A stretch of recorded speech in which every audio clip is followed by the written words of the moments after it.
Olá, boa noite. Eu sou Maurício de Almeida e você confere conosco, a partir de agora, as notícias que circularam hoje nos corredores do poder. O presidente eleito Jair Bolsonaro diz que a reforma da Previdência vai começar a ser votada no primeiro semestre do ano que vem. E uma nova fase da Operação Lava Jato investiga o pagamento de propinas de 31 milhões de dólares para ex-funcionários da Petrobras. Os detalhes você confere aqui, diretamente do Rio de Janeiro, pela TV Brasil, pela Rádio Nacional e emissoras públicas de todo o país. Vamos começar o Corredores do Poder falando de transição. Hoje, o presidente eleito Jair Bolsonaro teve mais um dia repleto de reuniões em Brasília. Desde ontem, ele está recebendo deputados de vários partidos para articular o apoio no Congresso.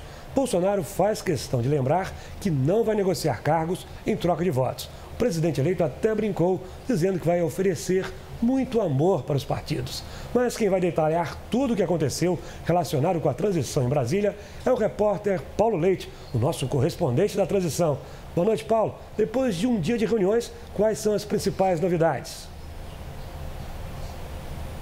Maurício, boa noite para você, boa noite para todo mundo que nos acompanha aqui. Esse dia começou fora daqui, fora dessa sede do governo de transição. A gente está no CCBB, o Centro Cultural Banco do Brasil, que funciona como essa sede do gabinete de transição, portanto. Começou lá no QG, no Quartel-General do Exército Brasileiro. E por quê? Porque Jair Bolsonaro, o presidente eleito, foi homenageado por lá hoje. Recebeu uma medalha por ter salvado um colega de farda 40 anos atrás. Salvou esse colega de afogamento em 1978.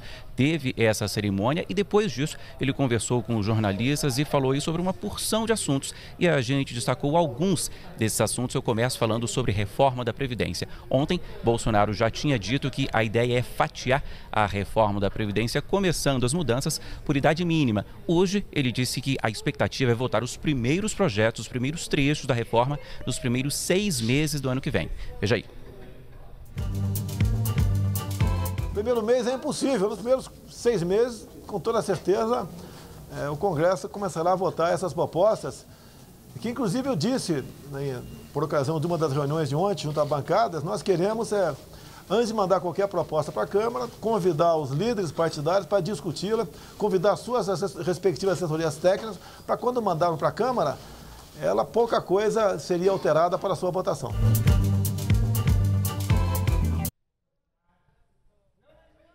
O presidente eleito também falou sobre os 2 últimos nomes que ainda não, os 2 últimos ministérios, que ainda não tem nome confirmado, meio ambiente e também direitos humanos. Sobre meio ambiente, a ideia, segundo ele, é continuar preservando, mas sem atrapalhar os negócios. Diz que hoje tem muitas amarras. Sobre direitos humanos, ele disse que o nome da advogada Damares Alves é um dos nomes aí que estão no páreo, mas ele ainda não confirmou, não bateu o martelo. Damares, por sinal, é assessora do senador Magno Malta, que foi falado hoje na entrevista aqui concedida por Jair Bolsonaro. Ele disse que tem uma dívida de gratidão com o senador que o ajudou muito durante a campanha, mas não prometeu cargo nem ministério. Veja aí. As portas estão abertas para ele. A questão de um possível ministério não achamos adequado no momento. Agora, ele pode estar ao meu lado, sim, nunca foi fechada as portas para ele. E ele pode servir a pátria como estando ao meu lado, numa outra função. Apenas isso.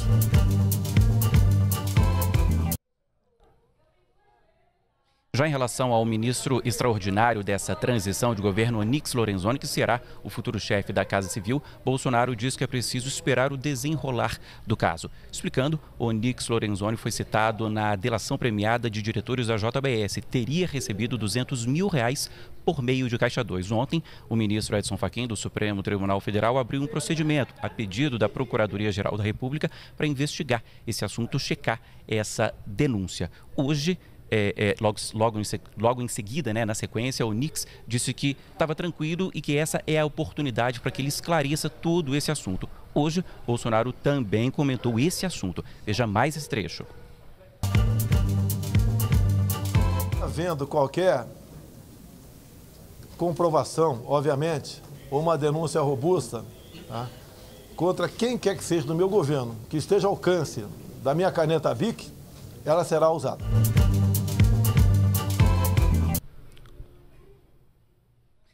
Falando agora sobre a agenda aqui no CCBB, o Centro Cultural Banco do Brasil, Bolsonaro recebeu mais 2 partidos hoje, PSDB e PR. Ontem tinha recebido os 2 primeiros, MDB e também PRB. Bom, sobre o PR se confirmou aí, confirmou, melhor dizendo, como sendo base do governo. Veja aí o que o líder do partido na Câmara falou há pouco. A reunião ela foi bastante positiva. O presidente colocou todos os pontos importantes do governo dele e que ele pretende ter o apoio da nossa bancada na Câmara dos Deputados, e nós nos colocamos inteiramente à disposição para que nós possamos dar esse apoio para que essas medidas sejam implementadas. Então, todos os deputados foram unânimes em dar esse apoio, confirmar esse apoio, e vamos trabalhar lá na Câmara para poder transformar o nosso país num país cada vez melhor.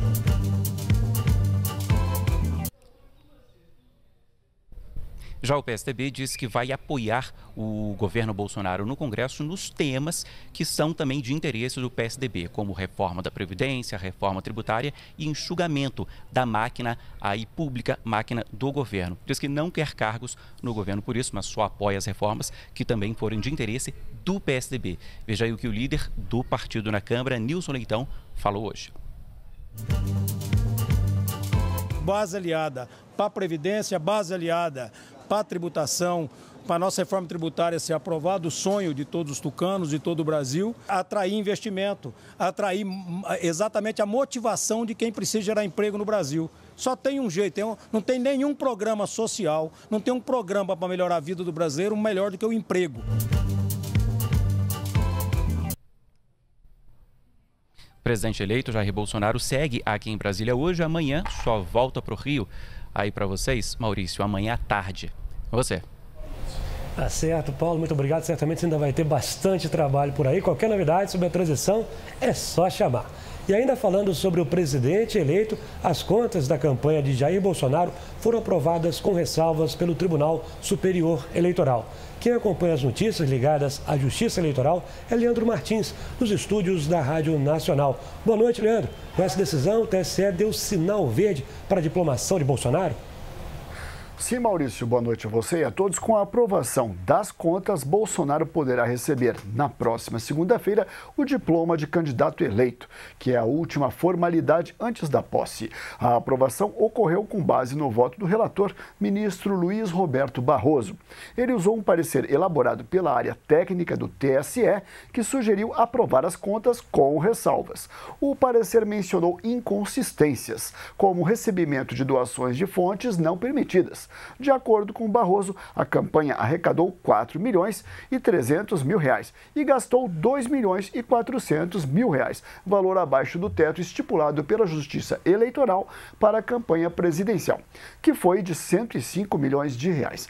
E as inconsistências somaram 8.200 reais, menos de 1% do total de receitas. Já uma ação do Partido dos Trabalhadores que pedia a cassação da candidatura de Bolsonaro foi rejeitada pela maioria dos ministros do TSE. Apesar do placar, um pedido de vista do ministro Edson Fachin suspendeu o julgamento sem data para a retomada. Na ação, a campanha do PT acusou Bolsonaro e o vice, general Hamilton Mourão, de abuso de poder econômico durante as eleições. O partido alegou que os candidatos se beneficiaram do suposto constrangimento provocado pelo empresário Luciano Hang, dono das lojas Havan, que teria obrigado funcionários a votar em Bolsonaro. Ao julgar o caso, o relator, ministro Jorge Mussi, entendeu que não havia provas suficientes para justificar a cassação. O Ministério Público Eleitoral se manifestou pela improcedência da ação por entender que Bolsonaro não tinha conhecimento do suposto abuso. A defesa de Bolsonaro diz que o PT não tem provas concretas e a defesa de Luciano Hang alega que não houve constrangimento a quem quer que seja. Eu volto com você, Maurício.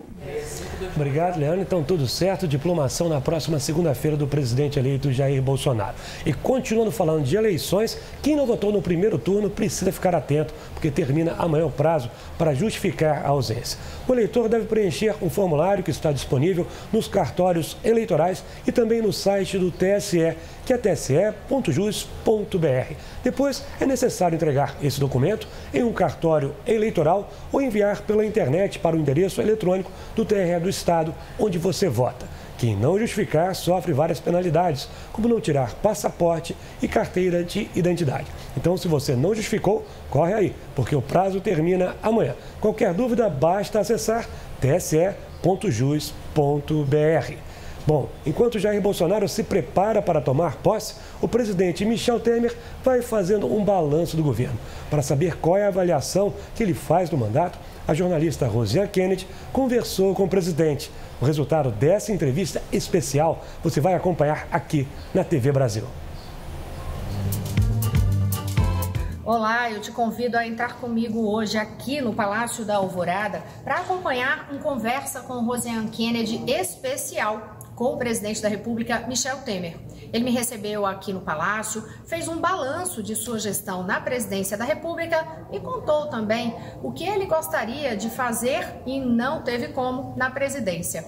Aí eu te pergunto, será que você acha que houve frustração em relação a isso? Você vai ouvir o que o presidente da República, Michel Temer, fala. Nessa conversa, ele fala comigo também sobre o que vai fazer a partir de 1º de janeiro, quando passar a faixa presidencial para o presidente eleito Jair Bolsonaro.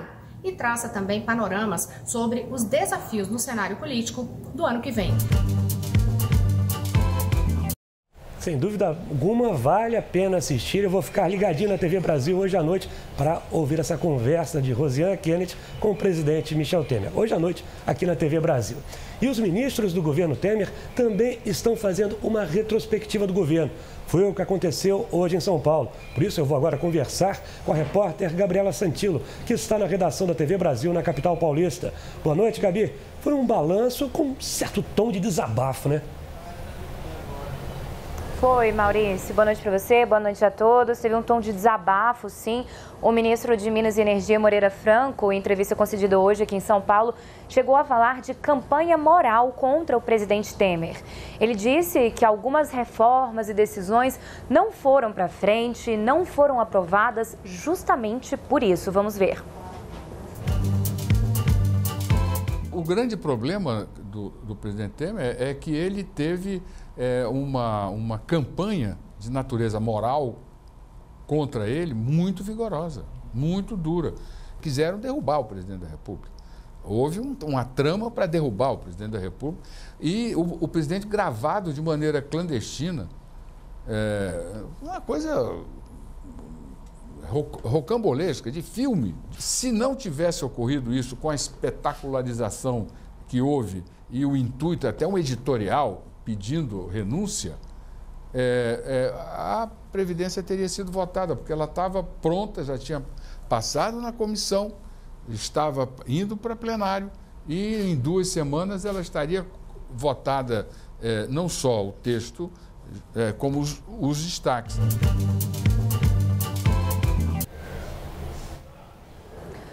Moreira Franco também falou sobre a situação da energia no país. Disse que se continuar com um crescimento pequeno de apenas 2,5%, como foi por 3 anos consecutivos, o Brasil terá problemas com o fornecimento. Um dos motivos para isso foi a falta de investimento em hidrelétricas nos últimos anos. O ministro também disse que avalia reduzir o requisito mínimo para o mercado de energia, passando de 3 megawatts para 2 megawatts. Fica mais fácil, então, entrar aí no mercado que é de livre comércio de energia. Isso foi uma sugestão da ANEEL, que foi bem vista por Moreira Franco. Na entrevista, ele estava acompanhado do secretário-geral da Presidência, Ronaldo Fonseca, que aproveitou para também fazer um balanço dos 2 anos e meio de governo Temer. Fonseca falou dos resultados econômicos que, segundo ele, ficaram acima do esperado. Não é questão de gostar ou não gostar do presidente Temer. São números, são dados. Todos sabem como foi que o presidente Temer recebeu o governo, como foi que ele pegou o governo. Eu até faço uma comparação. que o presidente pegou o governo como um paciente em coma, na UTI, e ainda pegou uma pneumonia. E ele tinha que tratar a pneumonia, tirar do coma e tirar da UTI. O que eu vejo hoje é que ele conseguiu colocar esse paciente na enfermaria.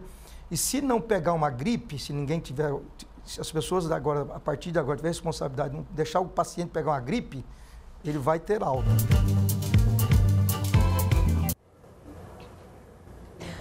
Lembrando que o nome de quem assume o cargo de ministro-chefe da Secretaria-Geral da Presidência no governo Bolsonaro também já foi anunciado, é Gustavo Bebiano, presidente do PSL durante a corrida presidencial. E quem assume o Ministério de Minas e Energia no lugar de Moreira será o almirante Bento Costa Lima Leite de Albuquerque Júnior. Eu volto com você no Rio de Janeiro, Maurício. Obrigado, Gabriela. E no próximo bloco a gente traz mais notícias dos corredores do poder. É daqui a pouco, a gente já volta. Olá, boa noite, eu sou Maurício de Almeida e nós estamos de volta com as notícias que circularam hoje nos corredores do poder. Hoje teve mais uma fase da Operação Lava Jato. Dessa vez, ex-funcionários da Petrobras e executivos de multinacionais ligadas ao setor de petróleo são acusados de montarem um esquema de pagamentos de propinas entre os anos de 2009 e 2014. Até o momento, 6 pessoas foram presas, 4 estão foragidas e uma não foi detida porque está hospitalizada. Segundo a investigação dos ex-funcionários da Petrobras, eles receberam 31 milhões de dólares em empresas que compravam petróleo e derivados da estatal. De acordo com o Ministério Público Federal, com o pagamento de propinas, essas empresas conseguiam vantagens na negociação com a Petrobras, como, por exemplo, comprar um produto com um preço mais barato do que era negociado no mercado. Os subornos eram direcionados para funcionários que trabalhavam no escritório de Houston, nos Estados Unidos, e aqui no Rio de Janeiro.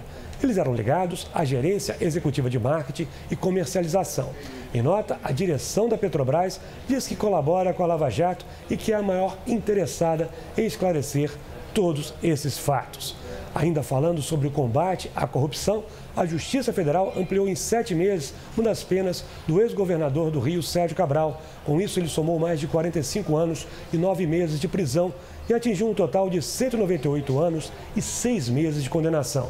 Já a ex-primeira-dama, Adriana Anselmo, teve a pena reduzida de 18 anos e 3 meses para 12 anos e 11 meses. Por enquanto, ela continua em prisão domiciliar, mas pode voltar para o regime fechado quando acabarem os recursos. Essas condenações fazem parte da Operação Calicut, que desvendou um esquema que gerou o pagamento de R$2 milhões em propina pela construtora Andrade Gutierrez, beneficiada com 6 contratos firmados com o governo do estado. Continuando falando sobre temas ligados ao judiciário, hoje a Procuradoria Regional Eleitoral pediu a cassação do prefeito do Rio, Marcelo Crivella, por uso indevido da máquina pública e abuso do poder político.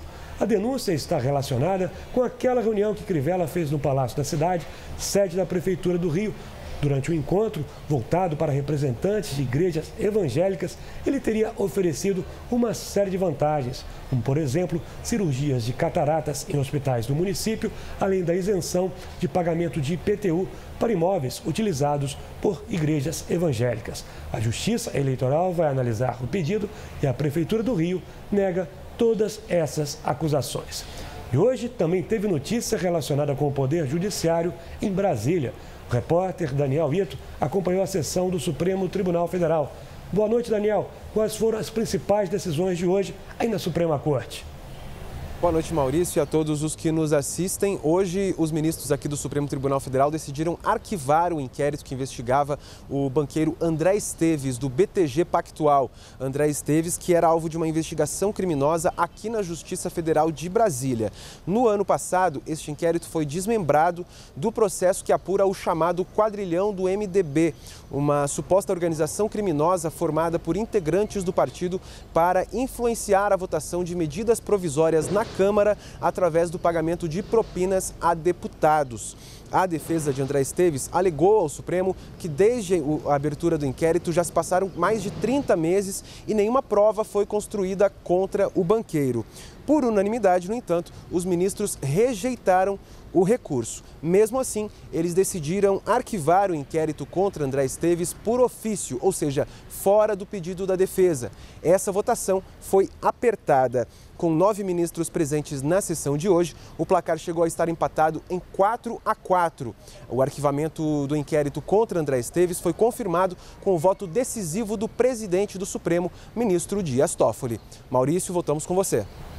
Obrigado pelas informações, Daniel. E ainda falando de assuntos ligados ao Judiciário, a Procuradora-Geral da República, Raquel Dodge, denunciou o deputado federal Lúcio Vieira Lima, do MDB. O ex-ministro Gedel Vieira Lima, a mãe dos 2 políticos, Marluce Vieira Lima, e outras 5 pessoas pelo crime de peculato. Quem vai trazer as informações é Carol Lasnot, que está na nossa redação em Brasília. Boa noite, Carol. Boa noite, Maurício. Boa noite a todos. Bom, esse grupo é acusado de se apropriar de recursos públicos destinados ao pagamento de salários de secretários parlamentares. De acordo com a PGR, os supostos crimes foram investigados no inquérito aberto para apurar a origem dos 51 milhões de reais encontrados em setembro do ano passado em um apartamento da família, em Salvador. Ainda em 2017, os irmãos foram denunciados por lavagem de dinheiro e associação criminosa. Já na denúncia de hoje, Raquel Dodge destaca que o dinheiro apreendido era de crimes antecedentes. Parte desse dinheiro seria decorrente da posse por parte da família Vieira Lima de até 80% dos vencimentos destinados aos secretários parlamentares Job Brandão, Valéria Sampaio, Cláudia Ribeiro, Milene Pena e Paulo Batista. De acordo com a Procuradora-Geral, a apropriação dos salários foi comprovada por provas documentais e testemunhais. As investigações revelam ainda a existência de funcionários fantasmas no gabinete de Lúcio Vieira Lima. A denúncia será analisada pelo relator do caso no STF, ministro Alexandre de Moraes. Maurício? Obrigado, Carol. E ainda falando sobre Raquel Dodge, hoje ela participou da abertura de um seminário internacional que debate a prevenção da violência doméstica contra a mulher e cobrou o esclarecimento do assassinato da vereadora do Rio de Janeiro, Marielle Franco. A investigação do caso continua sob sigilo e a principal suspeita da polícia é de que foi um crime praticado por milicianos. E é hora de voltar a conversar com o Leandro Martins, da Rádio Nacional, porque a Câmara aprovou um projeto de lei que obriga o agressor a ressarcir o Sistema Único de Saúde, o SUS, por custos com vítimas de violência doméstica. Leandro, o projeto agora segue para o Senado, né? Exatamente, Maurício. A matéria segue agora para o Senado e a intenção é aumentar o rigor da Lei Maria da Penha e que o agressor pague pelos dispositivos de segurança usados no monitoramento das vítimas. Pelo texto, o agressor que causar lesão, sofrimento físico, sexual, psicológico ou dano moral e patrimonial, seja por ação ou omissão, fica obrigado a ressarcir todos esses danos causados, inclusive ressarcir aos cofres públicos todos os custos de acordo com a tabela do SUS. Despesas que envolvem valores pagos pelo Estado no tratamento das vítimas de violência doméstica e familiar. Segundo os autores do projeto, os deputados Rafael Mota, do PSB do Rio Grande do Norte, e Mariana Carvalho, do PSDB de Roraima, além de responder na esfera penal, o agressor precisa ter responsabilidade pelos danos morais e materiais e arcar com os prejuízos. A deputada Érica Cocai, do PT do Distrito Federal, incluiu no texto um trecho que impede que o ressarcimento alcance o patrimônio da mulher agredida, ou que esse pagamento atenue a pena ou substitua a pena do agressor. Maurício, com você. Obrigado, Leandro, pelas informações. E falando de Congresso, o ano está acabando, mas ainda tem votação antes do recesso. Quem acompanha toda essa movimentação dos plenários da Câmara e do Senado é o repórter Glauco de Queiroz. Boa noite, Glauco. Teve acordo para votar algum projeto hoje? Boa noite, Maurício. Boa noite a todos. Olha, teve acordo sim, o plenário aprovou agora há pouco um projeto que permite aos municípios receberem transferências voluntárias receberem transferências voluntárias dos estados e também da União, obterem garantia direta ou indireta de outros órgãos e também pegarem empréstimos, mesmo se não reduzirem despesas com pessoal que estejam acima do limite. Essa medida é uma exceção à lei de responsabilidade fiscal e só será possível para os municípios que tiverem queda de receita maior que 10% em relação ao ano anterior. Agora, essa queda de receita, ela só tem que ser ligada à diminuição de transferências do Fundo de Participação dos Municípios e também decorrentes da diminuição de isenções tributárias da União e também da diminuição de recebimentos de royalties. Essa matéria segue agora para a sanção previdencial. Outro projeto que foi aprovado agora há pouco no plenário da Câmara fala dos valores que os mutuários têm a receber em caso de desistência na compra de imóveis. Pelo texto, o comprador poderá receber 50% do valor pago quando o empreendimento tiver seu patrimônio separado do da construtora. Esse projeto também segue para a sanção presidencial. É com você, Maurício. Obrigado, Glauco. E no Legislativo, aqui no Rio, a venda da SEDAI, Companhia de Abastecimento do Rio de Janeiro, que era uma das contrapartidas para o Estado entrar no regime de recuperação fiscal da União, foi revogada. A Assembleia Legislativa já tinha tirado a empresa da lista da privatização, mas o governador Luiz Fernando Pezão tinha vetado a medida e hoje a Assembleia derrubou o veto. Sem a venda da estatal, o Rio corre o risco de ter que abandonar o programa de recuperação que permitiu o governo pegar empréstimos e não pagar dívidas por tempo determinado. O governo estadual informou que vai à justiça contra a decisão dos deputados. Nós voltamos a falar agora com Carol Lasnô, porque o Ministério da Saúde reabriu 200 vagas de profissionais que desistiram do programa Mais Médicos. Carol. Oi, Maurício. O edital com mais 200 vagas foi liberado há pouco, às 6 horas da tarde. E essas vagas surgiram porque alguns médicos desistiram de participar do programa. As inscrições vão até a próxima sexta-feira, dia 7, para médicos que já têm o registro no Brasil. O último balanço informa que quase 24 mil inscrições foram concluídas e 8.400 vagas preenchidas, sendo que 3.276 médicos já se apresentaram ou começaram a trabalhar. O prazo para que todos os médicos inscritos se apresentem aos municípios termina no dia 14 de dezembro. E a partir de hoje, o Ministério da Saúde vai atualizar diariamente o sistema com as vagas de desistência. Volto com você, Maurício. Obrigado, Carol. E hoje ficamos por aqui. Uma boa noite e até amanhã.